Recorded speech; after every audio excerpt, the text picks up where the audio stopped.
నమస్తే రైతు సోదరులకు శుభోదయం నేలతల్లి కార్యక్రమానికి స్వాగతం।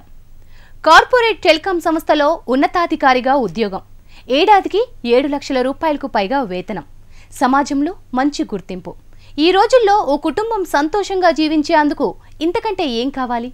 కానీ వరంగల్ అర్బన్ జిల్లాకు చెందిన పులి సంపత్ మాత్రం ఆ జీవన విధానంతో సంతృప్తి చెందలేదు। ఉద్యోగం, హోదా, లక్షల వేతనం వదులుకొని పొలం బాట పట్టారు। వారసత్వంగా వచ్చిన 4 ఎకరాలని జీవనోపాధి మార్గంగా ఎంచుకున్నారు।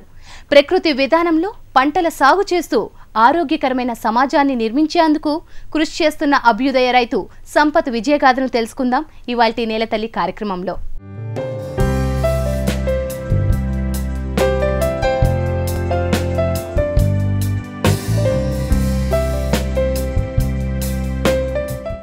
అతను ప్రకృతి ప్రేమికుడు, రసాయనాలకు దూరంగా ప్రకృతి ఒడిలో పంటలు పండించే కర్షకుడు।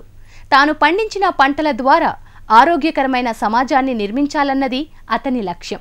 అందుకోసం ఆయన చేస్తున్న కృషి అభినందనీయం। ఉన్నది 4 ఎకరాల భూమే, కానీ అక్కడ జీవ వైవిధ్యం ఉట్టిపడుతోంది। అందరికీ ఆరోగ్యం, అది ప్రకృతి వ్యవసాయంతోనే సాధ్యమన్న నినాదాన్ని దశ దిశలా వ్యాపించేందుకు తనవంతు కృషి చేస్తున్నారు సంపత్।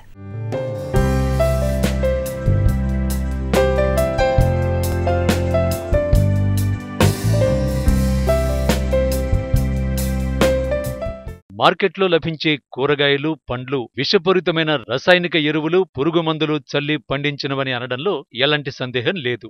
వాతావరణంలో ఏర్పడే మార్పుల వల్ల పంటలకు కొత్త తెగుళ్లు ఆశిస్తున్నాయి। తెగుళ్ల నివారణగా ప్రతి సంవత్సరం కొత్త పురుగుమందులు పుట్టుకొస్తున్నాయి। ఈ రసాయనాల తయారీ వివరాలు రైతులకు తెలియవు। అవి ఎంత ప్రమాదమో రైతు ఆలోచించడు। కేవలం తెగుళ్లను నివారించేందుకే విచక్షణారహితంగా రసాయనిక ఎరువులను వినియోగిస్తున్నారు। దీంతో రైతు పండించే ఉత్పత్తుల్లో రసాయనాలు నిల్వ ఉంటున్నాయి। వాటిని తిన్నవారికే కాదు, పంట సాగు చేసిన రైతులు అనారోగ్య సమస్యల బారిన పడుతున్నారు। ఈ ప్రమాదాన్ని గుర్తించిన రైతు సంపత్ రసాయనాలకు దూరంగా ప్రకృతి ఎరువులతో పంటలను సాగు చేస్తున్నారు। ఆరోగ్యకరమైన ఆహారాన్ని వినియోగదారులకు అందిస్తున్నారు।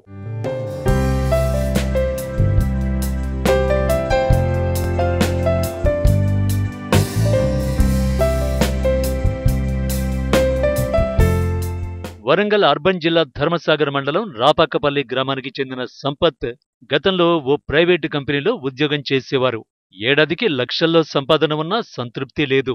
దీంతో వారసత్వంగా వచ్చిన 4 ఎకరాల పొలంలో పంటల్ని పండించాలని నిర్ణయించుకున్నారు। అది పూర్తి ప్రకృతి విధానంలో। పరంపరాగత్ కృషి వికాస్ యోజన స్కీమ్లో భాగంగా తన పొలాన్ని అధికారులు ఎంపిక చేయడంతో ప్రకృతి ఎరువులతో ఎకరన్నర పొలంలో మామిడి సాగు చేపట్టారు। నేను ఇక్కడ గత 3 సంవత్సరాల నుండి ప్రకృతి వ్యవసాయం చేస్తున్నానండి। ఈ వ్యవసాయంలో నాకు ఒక 4 ఎకరాల పొలము చెలక ఉందండి। ఈ 4 ఎకరాలలో ఎకరంన్నర మామిడి తోట ఉందండి। ఇది హై డెన్సిటీలో చేశానండి। మొక్కకు మధ్యన 2 మీటర్ల గ్యాపు, సాలుకు మధ్యన 3 మీటర్ల గ్యాప్ అండి। ఇది వరంగల్ జిల్లాలోనే నేను ఫస్ట్ చేశాను, అల్ట్రా హై డెన్సిటీ। దీంట్లో ఉన్న గొప్పతనం ఏంటంటే ఒక ఎకరానికి 650 మొక్కలు పడతాయండి। నాది ఎకరంన్నర కాబట్టి 830 మొక్కలు వేసానండి। దాంట్లో ఒక 15% మోర్టాలిటీ పోను 680 చెట్లు ఉన్నాయండి। ఆ మొక్కలు కానీ ఇప్పుడు 3 సంవత్సరాలకి చెట్లుగా మారినాయండి। జూలై 11th వస్తే 3 ఏళ్ళు। దీనికి ఒక 25% నాకు ఖాతా వచ్చిందండి। దీంతో పాటుగా నేను ఎకరంన్నర పొలం చేస్తున్నానండి। ఈ పొలము, మామిడి తోట, కూరగాయలు ఎందుకు చేస్తున్నామంటే ఈ ప్రకృతి వ్యవసాయంలో ఇప్పుడున్న పరిస్థితులలో తినే ఆహారం ఏదైతుందో ప్రతిదీ కూడా కలుషితం అయిపోతుందండి। విపరీతమైన పెస్టిసైడ్స్, ఫర్టిలైజర్స్ వాడడం వల్ల లాస్ట్కి క్యాన్సర్ అనే మహమ్మారి వస్తుంది। దాన్ని కొంచెం నివారించేందుకు నాకున్న చిన్న నాలెడ్జ్ తోటి ప్లస్ మా ఊరిని ఒక పరంపరత్ కృషి వికాస్ యోజన అని సెంట్రల్ గవర్నమెంట్ స్కీమ్ ఉందండి। ఆ స్కీమ్ కింద ధర్మసాగర్ మండలంలో మా రాపాకపల్లిని సెలెక్ట్ చేశారండి। దాంట్లో 25 మంది ఒక గ్రూప్ అండి। ఒక్కొక్కరు ఒక్కొక్క ఎకరం చేయాలనేది కాన్సెప్ట్। ఈ కాన్సెప్ట్లో క్రమంలో నేను 1 ఎకరం బదులు కొంచెం ధైర్యం చేసి ఈ 4 ఎకరాలు చేస్తున్నానండి। దీనికి కాను ప్రభుత్వం నుండి కూడా మంచి ఎంకరేజ్మెంట్ వస్తుంది। ఆ జేడీ గారు కానీ, ఇటు హార్టికల్చర్లో డీడీ గారు కానీ నాకు ఎంకరేజ్మెంట్ ఇస్తున్నారండి। ఏ మీటింగ్ పెట్టినా కూడా ఇక్కడే మీటింగ్ పెడతారండి। ట్రైనింగ్ స్టేషన్లు మాకు చెప్పారు ఎట్లా చేయాలనేది। దీనికి గాను పర్సనల్ ఇంట్రెస్ట్ కింద నేను పాలేకర్ గారి ట్రైనింగ్ కూడా తిరుపతిలో అటెండ్ అయ్యానండి 4 days। అక్కడ ఏపీ ప్రభుత్వం నిర్వహించిన దానికి నా పర్సనల్ ఇంట్రెస్ట్ తోటి 4 రోజులు అక్కడికి వెళ్ళి మామిడి తోటను ఎట్లా సాగు చేయాలనేది నాకు తెలియదండి. దాని గురించి అక్కడికి వెళ్ళి మామిడి తోట సాగు కూడా నేర్చుకొని వచ్చాను. కూరగాయల సాగు, వరి సాగు అనేది ప్రకృతి వ్యవసాయంలో చేస్తున్నానండి. నేను ఒక టెలికాం కంపెనీలో మేనేజర్గా పనిచేశానండి. దాంట్లో గాను ఏపీకి తెలంగాణకి జాయింట్గా ఉన్నప్పుడు ల్యాండ్ అక్విజిషన్ మేనేజర్గా పనిచేశాను. నెలకు ఒక 60,000 శాలరీ కూడా వచ్చేదండి నాకు. ఎప్పుడైతే నా జాబ్ వదిలేసుకున్నానో ఏం చేయాలని ఆలోచించినప్పుడు ఈ వ్యవసాయంలోకి దిగానండి. దాంట్లో భాగంగానే ఆ పరంపరత్ కృషి వికాస్ యోజన స్కీమ్ రావడము నాకు కొంచెం ధైర్యం చేసి ఆ స్కీమ్లో ఇప్పుడు 3 సంవత్సరాల నుండి వ్యయ ప్రయాసాలు కోర్చుకొని ఫస్ట్ 2 సంవత్సరాలు ఈల్డింగ్ తక్కువ వచ్చిందండి. అయినా కూడా బాధపడలేదు. కానీ దీనికి కాను కొంత సొసైటీ నుండి, మా ఊరు నుండి, కుటుంబం నుండి కూడా నేను ఎంతో ఎదురుపాటు ఎదుర్కొన్నానండి. దాంట్లో ఏదైతే మా ఊరు జనాలు ఉన్నారో ఇదేం వ్యవసాయం ఇట్లేం చేస్తున్నావు అంటే ఇది తాతల పద్ధతి, పాత పద్ధతిలో చేస్తున్నామని చెప్పాను. కానీ ఎవరు సాటిస్ఫై కాలేదండి.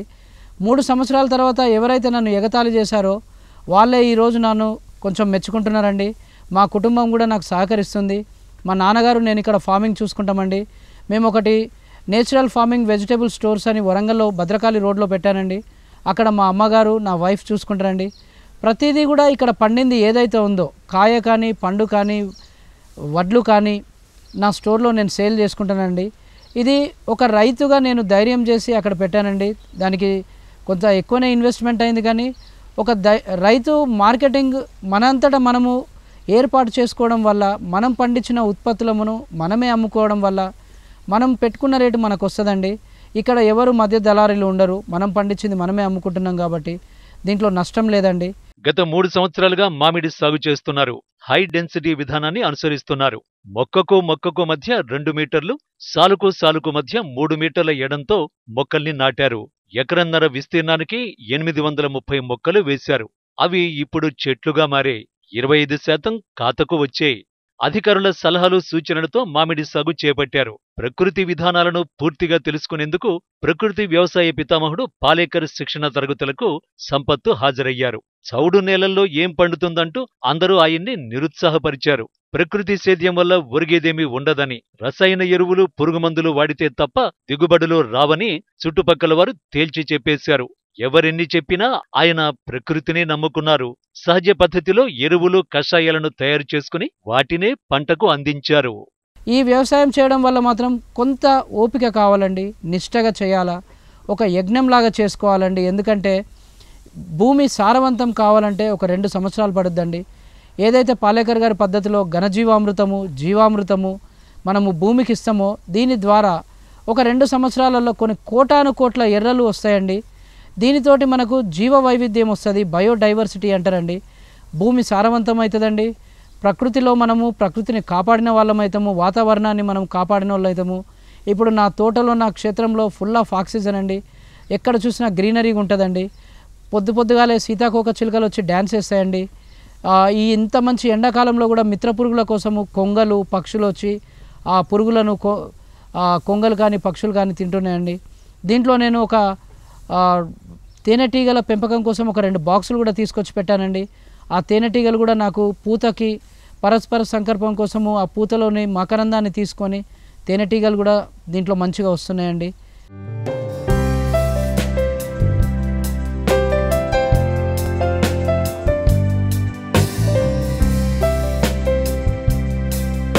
ప్రకృతి వ్యవసాయాన్ని ఓ యజ్ఞంలా చేయాలంటున్నారు రైతు సంపత్. ఇన్నాళ్ళు రసాయనాలతో బీడు వారిన భూమిని సారవంతం చేయాలంటే 2 సంవత్సరాల సమయం పడుతుంది అంటున్నారు. దీనికి ఓపిక చాలా అవసరమని చెప్తున్నారు. ప్రకృతి సాగు కొంచెం శ్రమతో కూడుకున్నదే అయినా దాని నుంచి వచ్చే ఫలాలు ఎంతో ఆనందాన్ని, సంతృప్తిని అందిస్తాయి అంటున్నారు.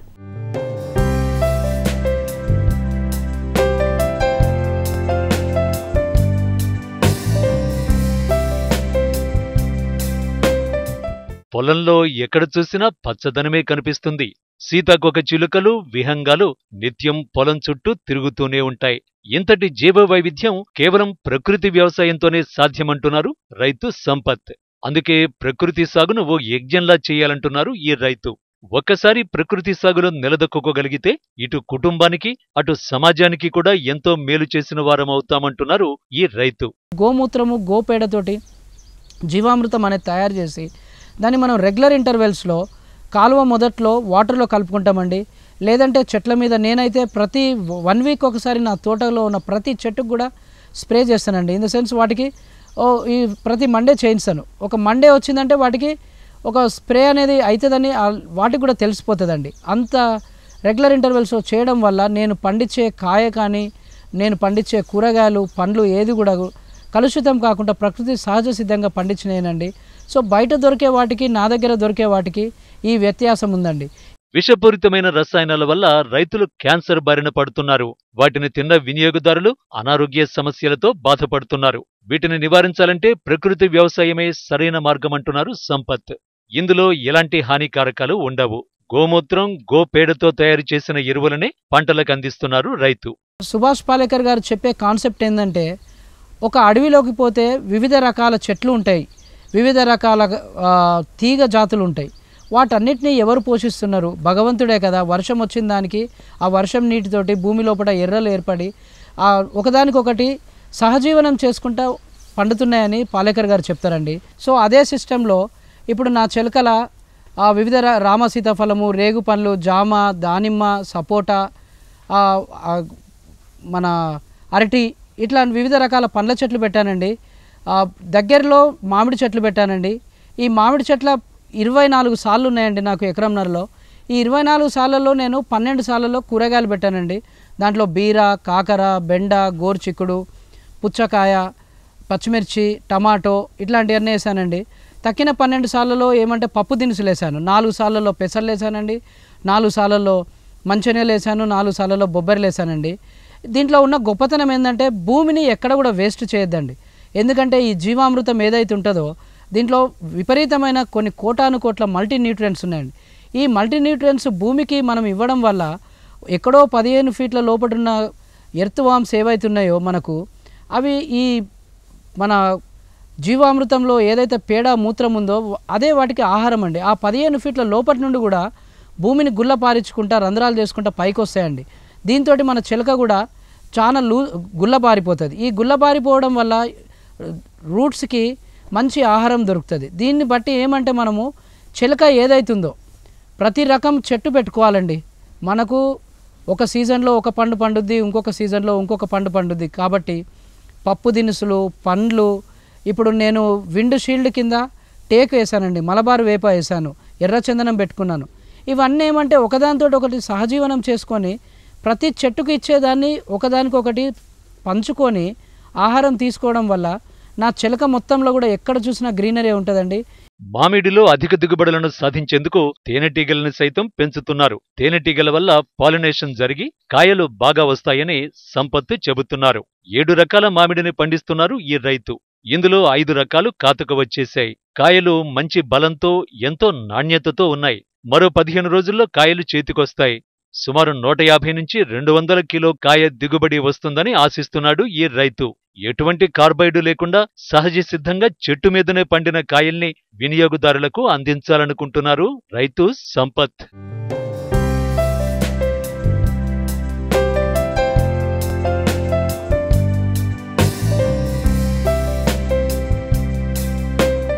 చౌడు నేలలో ఏం పండుతుందంటూ అందరూ ఆయన్ని నిరుత్సాహపరిచారు. ప్రకృతి సేద్యం వల్ల ఒరిగేదేమీ ఉండదని, రసాయన ఎరువులు, పురుగు మందులు వాడితే తప్ప దిగుబడులు రావని చుట్టుపక్కల వారు తేల్చి చెప్పారు. ఎవరు ఎన్ని చెప్పినా ఆయన ప్రకృతిని నమ్ముకున్నారు. సహజ పద్ధతిలో ఎరువులు, కషాయాలను తయారు చేసుకొని చౌడు నేలలోనే వరి సాగు ప్రారంభించారు.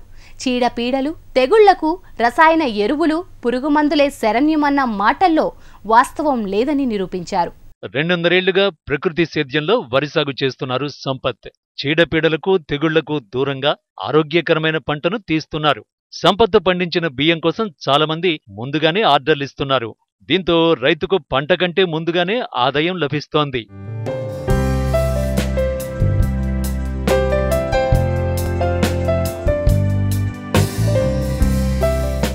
మొదటి 2 పంటల్లో సన్నరకం బియ్యాన్ని సాగు చేశారు. ఎకరన్నర పొలంలో రసాయనాలతో సాగు చేస్తే 50 బస్తాల దిగుబడి వస్తుంది. అదే ప్రకృతి వ్యవసాయం ద్వారా 35 బస్తాల దిగుబడి వచ్చింది. కానీ వరిలో ఎలాంటి తెగుళ్లు సోకలేదు. రోగనిరోధక శక్తి పెరుగుతోంది. వరి గింజ నాణ్యతతో పాటు రుచికరంగా ఉండడం వల్ల 5,000 క్వింటాల బియ్యాన్ని అమ్ముతున్నారు. దిగుబడి తగ్గినా వేరే బియ్యానికి ఈ బియ్యానికి చాలా తేడా ఉంటుందంటున్నారు. గాలి వెలుతురు పంటలకు సరిగ్గా అందేలా కాలిబాటల్ని తీసుకోవాలంటున్నారు ఈ రైతు. 15 రోజులకోసారి జీవామృతాన్ని అందిస్తున్నారు. మనుషులతోనే కలుపును తీయిస్తున్నారు. వరి కూడా పండిస్తున్నానండి గత 2.5 సంవత్సరాల నుండి. ఫస్ట్ క్రాపు సెకండ్ క్రాపు రెండు కూడా నేను సన్న రకం వేస్తానండి. దాదాపుగా సెకండ్ క్రాప్లో ఎవరు కూడా సన్న రకం వేయరండి. కానీ నేను ఎటువంటి కెమికల్స్ లేకుండా కనీసం కలుపు మందు కూడా లేకుండా పండిస్తున్నా కాబట్టి సెకండ్ క్రాప్ కూడా ఇప్పుడు కావేరి 10 వేసానండి. ఫస్ట్ క్రాప్ ఏమో RNR వేసానండి. ఎకరంన్నర పొలంలో కెమికల్ తోటి పండిస్తే 35+10 అంటే ఒక 45 నుండి 50 బస్తాల వడ్లు వెళ్తాయండి. అదే నేను ప్రకృతి వ్యవసాయంలో చేయడం వల్ల నాకు 35 బస్తాలు పండినాయండి. ఈ 35 బస్తాల వడ్లను నేను ఆడిస్తే నాకు 11.5 క్వింటాన్ల బియ్యం అయినాయండి. 11.5 క్వింటాన్లో కూడా 34 కిలోలు మాత్రమే నూకలైనాయండి. ఎందుకంటే ఈ ప్రకృతి వ్యవసాయంలో ఉన్న గొప్పతనం ఏంటంటే ఫస్ట్ మనము వడ్లను తీసుకొచ్చి ఏదైతే మండే కడతామో దీంట్లో బీజామృతం ఉంటుందండి. నేను బీజామృతం బదులు డైరెక్ట్ 200 లీటర్ల డ్రమ్లో ఆవు మూత్రం ఒక 5 లీటర్లు తీసుకొని దాంట్లోనే వడ్లు నానబెట్టి కొంచెం సున్నం వేసేసి ఆ వడ్లు 24 గంటలు నానినాక తీసి మండే కడతానండి. అక్కడ నుండే నాకు రోగనిరోధక శక్తి అనేది ఈ ఏదైతే వరి ఉందో స్టార్ట్ అవుతుందండి. ఈ మొలక ఎత్తిన వడ్లను తీసుకెళ్ళి నేను మండే కట్టినాక నాటుకుని 30 రోజులు దాన్ని నారుగా నేను తీస్తానండి. దాదాపు 25 నుండి 30 రోజులలో నాటు పెట్టుకుంటాను. ఈ నాటు పెట్టి దుక్కి దున్నే ముందట ఘనజీవామృతం అని ఆవు పేడ 100 కేజీలు, ఆవు మూత్రము 10 లీటర్లు, 2 కిలోల బెల్లము, 2 కిలోల ఏదైనా నూనె రాని పప్పుల పిండి, దోసడు, పుట్టమన్ను తీసుకొని దాన్ని సిమెంట్ను కదా మనము బుకింగ్ కలిపినట్టుగా హారిజాంటల్ వెర్టికల్ అంటే నిలువు అడ్డంలో కలిపేసుకొని ఒక 4 రోజులు గోనె సంచులు వేసి తడిపి దాన్ని మగ్గ పెడతానండి. పొలం దున్నే ముందట దాన్ని నా పొలంలో చల్లుకొని దున్నించుకుంటానండి. దున్నించుకున్నాక ఒక వారం రోజులు పొలం మగ్గినాక తర్వాత నాటేసుకుంటానండి. ఈ నాటేసేటప్పుడు నేను ఇంకా ఎటువంటి అడుగు మందు వేయనండి. నాటులో కూడా నేను పాటించే పద్ధతి ఏంటంటే 1 పూస 2 పూసలు మాత్రమే నాటు పెడతానండి.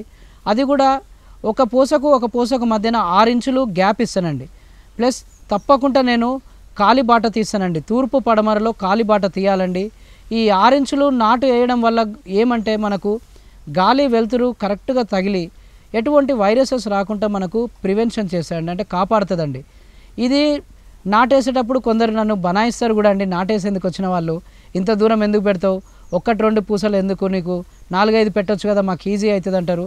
కానీ ఈ ప్రకృతి వ్యవసాయంలో అట్లా పెట్టడం వల్ల 1 పూస 2 పూసలు పెట్టింది కూడా మనకు లాస్ట్కి వచ్చేసరికి మంచిగా గొలుసేస్తుందండి. దీనికి గాను నేను ప్రతి 15 రోజులకు ఒకసారి జీవామృతం వదులుకుంటానండి పొలంలో.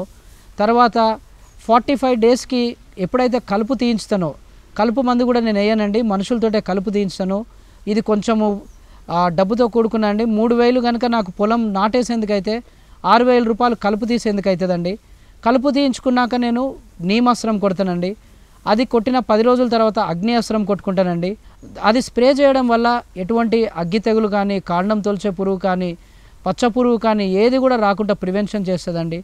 ఇంకా ఎప్పుడైతే పొట్ట దశకు వచ్చి గింజ పెడుతుంటుందో అప్పుడు నేను ఆవు పాలది, దేశీయ ఆవు పాలది పుల్లటి మజ్జిగ ఒక 4 లీటర్లు, పెరుగు పుల్లటి మజ్జిగ కానీ లేదంటే కొబ్బరి నీళ్ళు ఒక 4 లీటర్లు పులిసినాక 200 లీటర్ల డ్రమ్ములో కలుపుకొని స్ప్రే చేస్తానండి. ఇట్లా చేయడం వల్ల మనకు అడ్వాంటేజ్ ఏంటంటే గింజ గట్టిదనం వస్తుందండి, నూకలు కావు. ప్లస్ మనం అన్నం వండుకున్నప్పుడు మంచి తీయదనంగా ఉంటుందండి. ఎంత స్వీట్గా ఉంటుందంటే అన్నము అంత మంచిగా ఉంటుందండి. ఇప్పుడు నేను పండించుకున్న బియ్యానికి ఏదైతే ఉందో 5,000 రూపీస్ కింటన్ అమ్ముకుంటున్నానండి. కేజీ వరి పండించాలంటే 2,500 లీటర్ల నీరు అవసరమవుతుంది. అదే ప్రకృతి విధానంలో అయితే 10% నీరు ఉంటే చాలు. నీరు లేని దగ్గర కూడా వ్యవసాయం చేయొచ్చు. ఇవి పాలేకర్ చెప్పిన మాటలేనని అంటున్నారు. ఈ ప్రకృతి వ్యవసాయంలో ఉన్న గొప్పతనం ఏంటంటే నీరు లేని కాడ కూడా ఈ వ్యవసాయం చేయొచ్చండి. పాలేకర్ గారు చెప్పేది ఏమంటే 10% ఆఫ్ ద వాటర్, ఏదైతే మనము ఒక వరిని 1 కేజీ వరి పండియాలంటే మొదటి నుండి చివరి దాకా 2,500 లీటర్ల నీళ్లు దానికి ఇవ్వడం జరుగుతుందండి. ఒక కేజీ వరకే మనం 2500 లీటర్ల నీళ్ళు ఇస్తున్నామంటే దాన్ని పండియాలంటే ఇంకా ఎన్ని వేల గ్యాలన్ల వాటర్ కావాలండి మనకు. ప్లస్ ఈ కూరగాయలు పండియడం వల్ల, మామిడి తోటకు పండియడం వల్ల కూడా విపరీతమైన నీళ్ళు ఇవ్వడం జరుగుతుంది. అదే ఈ ప్రకృతి వ్యవసాయంలో మనకు 10% వాటర్ ఉంటే డ్రిప్ సిస్టమ్ తోటి రోజుకి ఒక 10 నిమిషాలండి, లేదంటే ఒక 20 నిమిషాలు డ్రిప్ సిస్టంలో వాటర్ ఇవ్వడం వల్ల భూమికి తేమ తగిలితే చాలండి.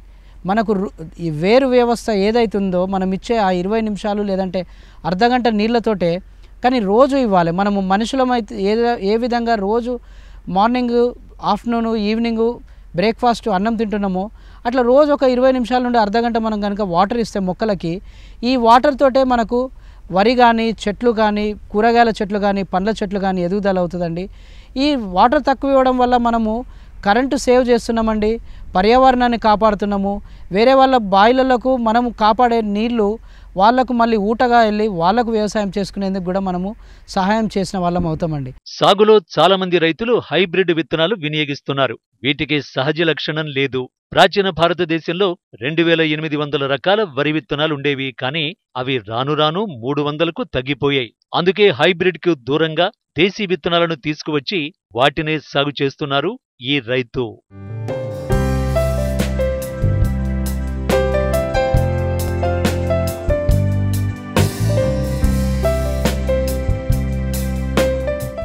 అడవిలో చెట్లను ఎవరు పెంచుతారు? అవి ప్రకృతి సిద్ధంగా పండుతాయి. అదే విధానాన్ని అందిపుచ్చుకున్నారు ఈ రైతు. నేలను ఎక్కడా ఖాళీగా ఉంచకుండా వివిధ రకాల కూరగాయలు, పండ్లు, ఆకుకూరలను మామిడిలో అంతర పంటలుగా సాగు చేస్తున్నారు. వీటిని విక్రయించేందుకు ప్రత్యేకంగా ఓ స్టోర్ను ఏర్పాటు చేసుకున్నారు. సొంతంగా మార్కెటింగ్ చేస్తున్నారు. మామిడి, వరి సాగుతో పాటు అంతర పంటలుగా కూరగాయల్ని, పప్పు ధాన్యాలను సాగు చేస్తున్నారు సంపత్. 4 ఎకరాలలో ఓ పక్క మామిడిని సాగు చేస్తూనే అందులోనే రకరకాల పంటలు వేస్తూ ఒక అడవిలా మొక్కకు దూరాన్ని మెయింటైన్ చేస్తూ ఓ క్రమ పద్ధతిలో సాగు చేస్తున్నారు. అధిక దిగుబడిని సాధిస్తున్నారు. రామ సీతాఫలం, రేగి, జామ, సపోటా, అరటి వంటి పండ్ల చెట్లను, బీర, కాకర, బెండ, గోరుచిక్కుడు, టమోటా, మిర్చి వంటి కూరగాయల్ని, పప్పు దినుసులను పండిస్తున్నారు. వారానికి ప్రతి పంట నుంచి 7 కిలోల దిగుబడి వస్తోంది. బీర, కాకర, సొరకాయలు, క్యారెట్, రాడిష్, పుచ్చకాయలు పెట్టానండి. వాటికి రెగ్యులర్ ఇంటర్వెల్స్లో వారానికి ఒకరోజు జీవామృతం ఇవ్వడం వల్ల ఆకుముడత వచ్చినప్పుడు వేప కషాయము, అగ్ని అస్త్రం ఉందో అవి స్ప్రే చేయడం వల్ల కంట్రోల్ అయిపోతుందండి. పచ్చపురుగు కానీ, నల్లి రోగం కానీ ఎటువంటిది లేదండి. ఇప్పుడు అన్నీ కూడా ఫ్లవరింగ్ దశలో ఉన్నాయి. బీరకాయలు వస్తున్నాయండి, బెండకాయలు వస్తున్నాయి, వంకాయలు వస్తున్నాయి, పుచ్చకాయలు పెద్దగా అవుతున్నాయి. నాకు నా స్టోర్కు అమ్ముకునేందుకు అంటే ఒక వారానికి నేను ప్రతిదీ కూడా ఇప్పుడున్న పరిస్థితులు అంటే 3 నెలలు అవుతుంది నేను స్టోర్ పెట్టి, నాకు ప్రతిదీ కూడా ఒక 7 కిలోలు వస్తుందండి. ఆ 7 కిలోలు కూడా నాకు ఎక్కడ ఆగకుండా స్టోర్కు రాగానే అమ్ముడుపోతుందండి. ఇంకా రాను రాను దీని ప్రొడక్షన్ పెంచుకునేందుకు నేను ఇప్పుడు రీసెంట్గా నాకు హార్టికల్చర్ డిపార్ట్మెంట్ నుండి పాలీ హౌస్ కూడా ఇచ్చారండి. అది కన్స్ట్రక్షన్ అయ్యి రెడీగా ఉంది. సో పాలీ హౌస్ను కూడా నేను కల్టివేట్ ఆర్గానిక్లోనే అంటే కంప్లీట్ ప్రకృతి వ్యవసాయంలోనే చేద్దామని డిసైడ్ అయినాయండి. రైతు పండించిన పంటను మార్కెట్కు తీసుకువెళ్లి విక్రయించే అవసరం లేకుండానే తానే స్వయంగా వరంగల్లో స్టోర్ ఏర్పాటు చేసుకున్నారు. తన తండ్రి తాను పంట సాగు చేస్తుంటే తల్లి, భార్యలు ఈ ఆర్గానిక్ స్టోర్ని కొనసాగిస్తున్నారు. తాను పండించిన పంటల్ని వినియోగదారులు ఇష్టంగా కొనుగోలు చేస్తున్నారు. అందుకే ఉత్పత్తిని పెంచాలన్న ఆలోచనలో ఉన్నారు ఈ రైతు. అందుకోసం ఉద్యాన శాఖ ప్రోత్సాహంతో పాలీహౌస్ను ఏర్పాటు చేసుకున్నారు. అందులో కూడా పూర్తి ప్రకృతి విధానంలో పంటలు సాగు చేయనున్నారు. ఊర్లలో ఉన్నోళ్ళేమో సిటీలోకి వెళ్తున్నారు బ్రతుకు తెరువు కోసము. సిటీలలో ఉద్యోగం చేసుకున్న యువత మాత్రము వ్యవసాయం చేస్తామని మళ్ళీ మనకు రివర్స్గా పల్లెటూర్లలోకి వస్తున్నారండి. ఇది మంచి పరిణామము, ఆశించదగ్గది. కానీ ఈ వ్యవసాయం చేసే వాళ్ళు ఏమంటే ఒక 2 సంవత్సరాలు వ్యయ ప్రయాసాలకు ఓర్చుకోవాలండి. ఏదో ఒక సంవత్సరం చేసో 6 నెలలు చేసో మాకు ఈల్డింగ్ రావట్లేదని వెనుకకు వెళ్ళొద్దండి. దీంట్లో ఎటువంటి నష్టం లేదండి. మనము సొసైటీకి కొంత సహాయం చేసిన వాళ్ళం అవుతాం తప్ప నష్టం చేసిన వాళ్ళం కాదండి. నేటి యువత మెల్లమెల్లగా సాగు రంగం వైపు అడుగులు వేస్తున్నారు. ఇది మంచి పరిణామం. యువత ప్రకృతి వ్యవసాయం వైపు మళ్లితే ఆరోగ్యకరమైన సమాజాన్ని నిర్మించవచ్చంటున్నారు సంపత్. రైతు ఎన్నడూ రాజు కాలేడు, కానీ రైతు మంచి వైద్యుడు అవుతాడని చెప్తున్నారు సంపత్. ప్రకృతి సేద్యంలో పండిన పంటలను వినియోగదారులకు అందించడం వల్ల హాస్పిటల్స్ అవసరమే ఉండదంటున్నారు ఈ రైతు. ఇదే దృఢ సంకల్పంతో ముందుకు సాగుతున్నారు.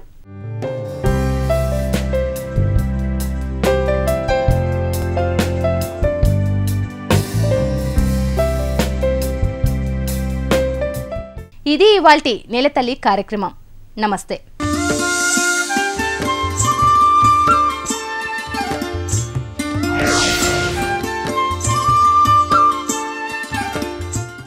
ఈ కార్యక్రమాన్ని మీకు సహసమర్పించిన వారు ఫ్లోవెల్ పంపులు వాడండి, బంగారు పంటలు పండించండి.